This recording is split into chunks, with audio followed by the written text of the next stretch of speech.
تحب العفو فاعف عنا. نحمده ونصلي على رسوله الكريم.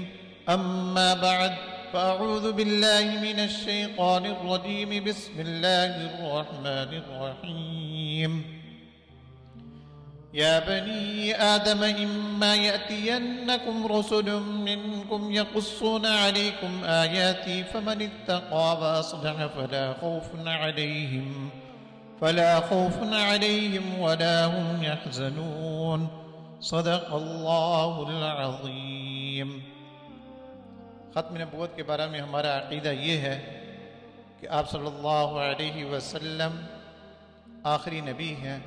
حق تعالی نے نبوت کا سلسلہ آدم علیہ السلام سے شروع فرمایا اور آپ صلی اللہ علیہ وسلم پر ختم فرمایا.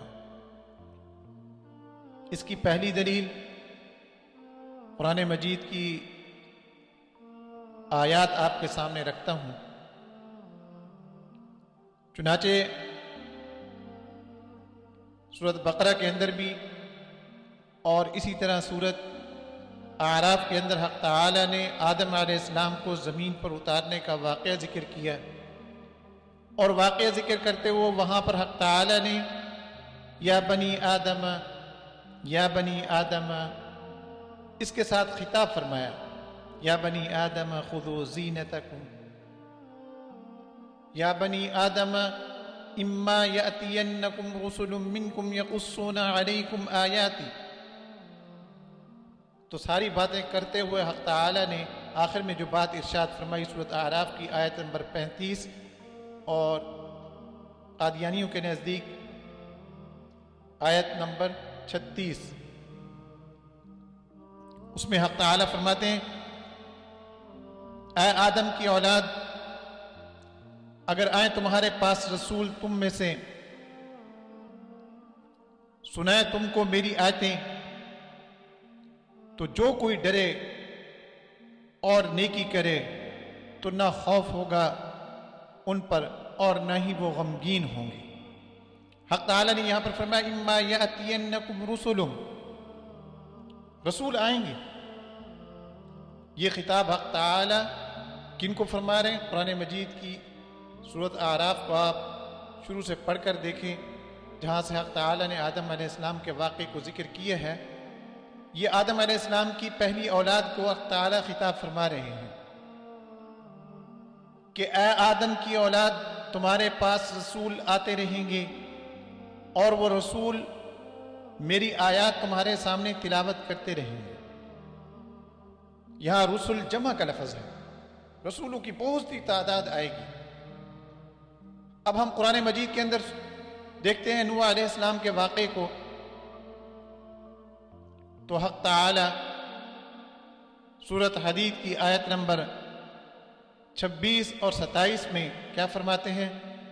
اعوذ باللہ من الشیطان الرجیم بسم اللہ الرحمن الرحیم وَلَقَدْ أَرْسَلْنَا نُوحًا وَإِبْرَاهِيمَ وَجَعَلْنَا فِي ذُرِّيَّتِهِمَا النُّبُوَّةَ وَالْكِتَابَ فَمِنْهُمْ مُهْتَدٍ وَكَثِيرٌ مِّنْهُمْ فَاسِقُونَ ثُمَّ قَفَّيْنَا عَلَىٰ آثَارِهِمْ بِرُسُلِنَا. صدق اللہ العظیم. حق تعالیٰ فرماتے ہیں کہ ہم نے بھیجا نوح کو اور ابراہیم علیہ السلام کو اور ٹھہرا دی دونوں کی اولاد میں پیغمبری، وَجَعَلْنَا فِي ذُرِّيَّتِهِمَ النُّبُوَّةَ اور کتاب. پھر کوئی ان میں راہ پر رہے اور بہت سے ان میں نافرمان ہو گئے. پھر پیچھے بھیجے ان کے قدموں پر اپنے رسولوں کو. ثُمَّ قَفَّيْنَا عَلَىٰ آثَارِهِمْ. حق تعالی پھر رسول بھیجتے رہے. رسول یہاں بھی رسول کا لفظ ہے، جمع کا لفظ ہے، مطلب یہ کہ رسول آتے رہے. اچھا پھر آگے موسیٰ علیہ السلام کی باری. حق تعالی فرماتے ہیں اعوذ باللہ من الشیطان الرجیم وَلَقَدْ آتَيْنَا مُوسَى الْكِتَابَ وَقَفَّيْنَا مِن بَعْدِهِ بِالرُّسُلِ. سورۃ بقرہ کی آیت نمبر 87 ہے اور قادیانی حضرات کے نزدیک 88. حق تعالیٰ فرماتے ہیں کہ یقیناً ہم نے موسیٰ علیہ السلام کو کتاب عطا کی اور پے در پے اس کے بعد بھی رسول بھیجے. رسول کا لفظ ہے. تو حق تعالی نے آدم علیہ السلام کی اولاد کو بھی کہا یا بنی آدم اما یاتینکم رسل. نوح علیہ السلام اور ابراہیم علیہ السلام کے بعد بھی یہی فرمایا کہ ثم قفینا علی آثارہم برسلنا. موسیٰ علیہ السلام کی باری آئی تو فرمایا وقفینا من بعدہ بالرسل.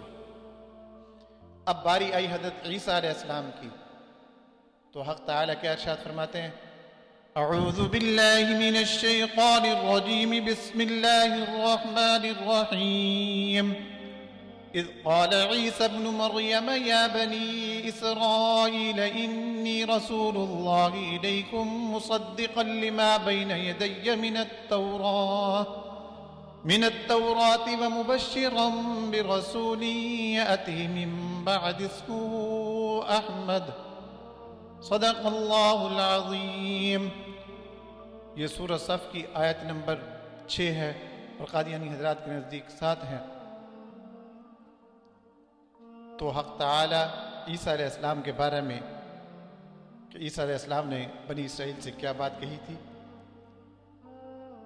اور پھر ان سے یہ بات بھی کہی تھی کہ میں بھی اللہ کا رسول ہوں. وَمُبَشِّرًا بِرَسُولٍ يَأْتِي مِن بَعْدِ اسْمُهُ احمد. اور میں تمہیں خوشخبری دیتا ہوں رسول کی. اب یہاں پر رسول کا لفظ نہیں آیا. یہ نہیں کہا عیسیٰ علیہ السلام نے کہ میرے بعد رسول آئیں گے. فرمایا میرے بعد ایک رسول آئے گا, میرے کے بعد ایک رسول آئے گا. آدم کی اولاد کو حق تعالیٰ نے کہا رسول آتے رہیں گے. نوح علیہ السلام کو حق تعالیٰ نے فرمایا کہ تمہارے بعد بھی میں رسول بھیجتا رہوں گا. ابراہیم علیہ السلام کو بھی یہی فرمایا کہ تمہارے بعد بھی رسول آتے رہیں گے. موسیٰ علیہ السلام کو بھی یہی فرمایا کہ تمہارے بعد بھی رسول آتے رہیں گے. لیکن جب باری آئی عیسیٰ علیہ السلام کی تو عیسیٰ علیہ السلام نے کہا میں خوشخبری دینے آیا ہوں ایک رسول کی, اور پھر اس کا نام بھی بتا دیتا ہوں یاتی من بعد اسمہ احمد. سبحان اللہ.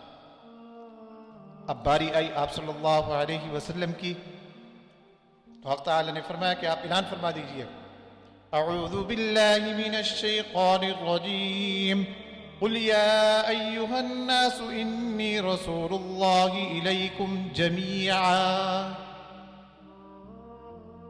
سورۃ اعراف کی آیت. حق تعالی نے فرما دیا کہ آپ اعلان کر دیجئے کہ میں سب کی طرف رسول بنا کر بھیجا گیا ہوں. سب کی طرف رسول بنا کر بھیجا گیا ہوں.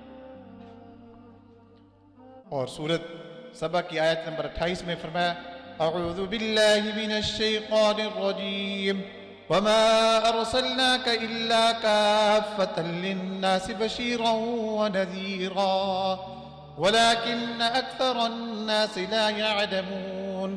صدق اللہ العظیم. ہم نے آپ کو سارے لوگوں کے لیے بشیر اور نذیر بنا کر بھیجا ہے, ڈرانے والا, خوشخبری دینے والا. للناس, للناس بھی سارے لوگ اس میں آ جاتے ہیں, لیکن ساتھ حق تعالی نے فرمایا کافۃ للناس, سارے لوگوں کو, سارے لوگوں کے لیے میں نے تمہیں رسول بنا کر بھیجا ہے, بشیر اور نذیر بنا کر بھیجا ہے, ساروں کے لیے, قیامت تک آنے والے جتنے لوگ ہیں سب کے لیے. اور ساتھ حق تعالی نے یہ بھی فرما دیا وَلَكِنَّ أَكْثَرَ النَّاسِ لَا يَعْلَمُونَ. لیکن بہت سارے لوگ ایسے ہیں وہ جانتے ہی نہیں ہیں, ان کو پتہ ہی نہیں ہے کہ آپ صلی اللہ علیہ وسلم تو سب کے لیے, سب کے لیے. تو اب اس ترتیب کو اگر دیکھا جائے کہ حق تعالی نے کس ترتیب سے آدم علیہ السلام کی اولاد کو بتایا کہ رسول آئیں گے, پھر نوح علیہ السلام کو بتایا رسول آئیں گے, موسیٰ علیہ السلام کو بتایا رسول آئیں گے, ابراہیم علیہ السلام کو بتایا رسول آئیں گے. جب عیسیٰ علیہ السلام کی باری آئی تو عیسیٰ علیہ السلام نے آ کر خوشخبری دی کہ ایک رسول آئے گا, اس کا نام احمد ہوگا. اور جب آپ صلی اللہ علیہ وسلم آئے تو فرمایا انی رسول اللہ الیکم جمیعا وما ارسلناک الا کافۃ للناس بشیرا ونذیرا. تو جو دعویٰ تھا کہ رسالت شروع ہوئی, نبوت شروع ہوئی آپ صلی اللہ حضرت آدم علیہ السلام سے اور ختم ہوئی آپ صلی اللہ علیہ وسلم پر, اس کی چند دلیلیں آپ کے سامنے رکھی ہیں اور اس کے علاوہ انشاءاللہ آئندہ بھی آپ کے سامنے اور دلائل رکھے جائیں گے. حق تعالی میں سمجھنے کی اور عمل کرنے کی توفیق. اللهم إنك عفو كريم تحب العفو فاعف عنا.